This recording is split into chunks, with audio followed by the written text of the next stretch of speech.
Hello students, आज हम पढ़ेंगे घातांक नियम। इस टॉपिक में हम यहाँ पर संख्याओं के घात के नियमों के बारे में पढ़ेंगे। संख्याओं की घात यानी संख्याओं की पावर। पहला नियम है हमारे पास a की घात m इंटू a की घात n बराबर a की घात m प्लस n। क्या मतलब है इसका?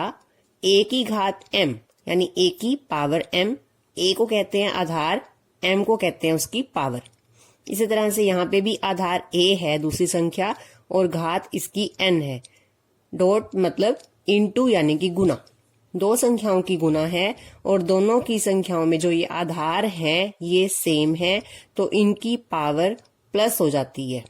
अगर आधार सेम है और क्वेश्चन में डॉट यानी कि इनटू या गुना है तो हमारे पास जो आंसर आएगा वो उस आधार की दोनों पावर ऐड हो जाएंगी।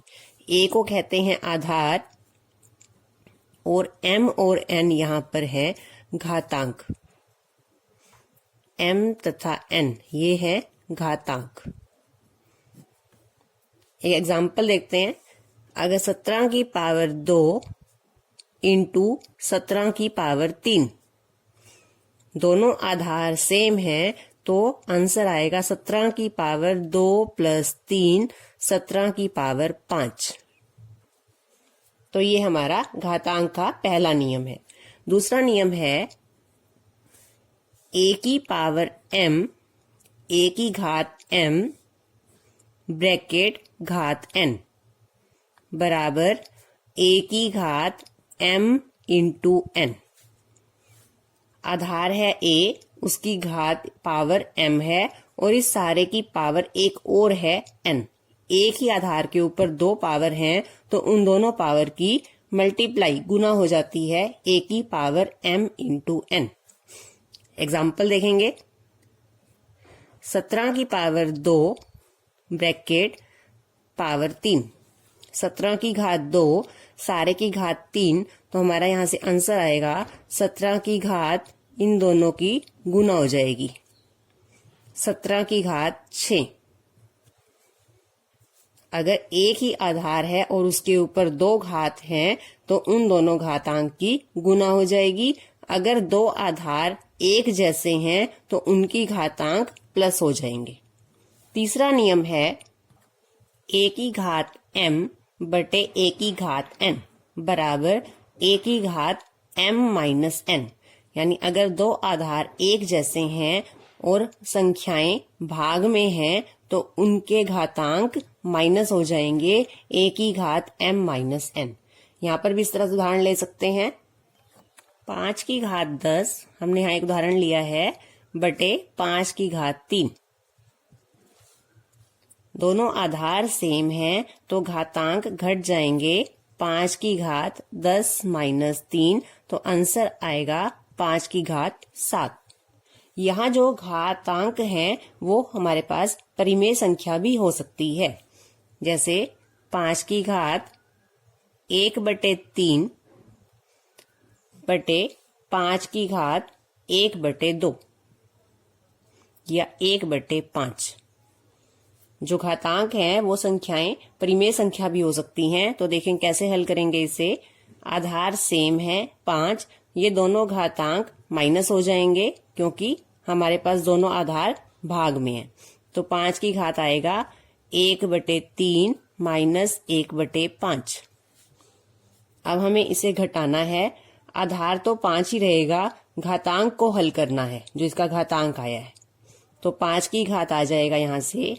अब 1 बटे 3 में से 1 बटे 5 कैसे माइनस करते हैं? सबसे पहले एलसीएम लिया जाता है। 3 और 5 का एलसीएम 15। 3 और 5 का एलसीएम आएगा 15। 3 से 15 को भाग करेंगे, 3 से भाग करेंगे तो 15 को कितना आता है? 5। तो इस वाले अंश की गुना हो जाएगी 5 से। 5 की 1 से गुना करेंगे 5। इसी तरह से 5 से भाग करेंगे 15 को, 5 से भाग करेंगे तो ये 3 पे भाग होगा और फिर इसके अंश की गुना करेंगे 3 से। 3 की 1 से गुना करेंगे तो ये आएगा 3। 5 माइनस, क्योंकि अब दोनों का आधार सेम है, दोनों का एलसीएम सेम है 15। यहां हम क्यों नहीं घटा सकते, क्योंकि यहाँ 1 के बाय में 3 है और 1 के बाय में 5 है। जब दोनों के हर अलग अलग हो तो हम माइनस नहीं कर सकते, पहले एलसीएम लेंगे। एलसीएम आ गया 15।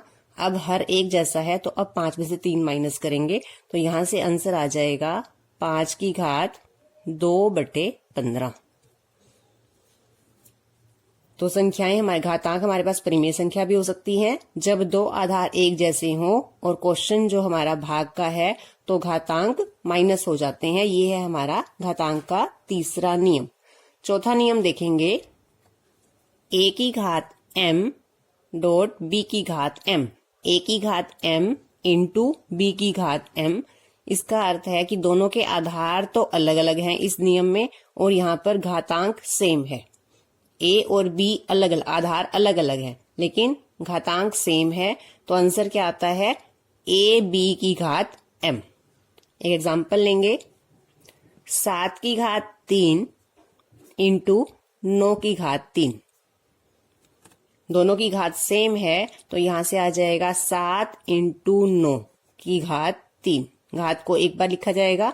अब 7 और 9 की गुना कर देंगे, 63 की घात 3। तो यहां से इस तरह से हमारा आंसर आएगा। तो अब इन नियमों को हमने घातांक के नियमों को समझना है। पहला नियम है हमारा, अगर आधार सेम हो तो घातांक प्लस हो जाते हैं। अगर एक ही घात के एक ही आधार के ऊपर दो घात हैं तो उनकी गुना हो जाती है। आधार सेम है और भाग में है तो घात माइनस हो जाते हैं। और चौथा नियम है कि अगर दोनों घात सेम है तो संख्याओं की गुना हो जाएगी a b की घात m।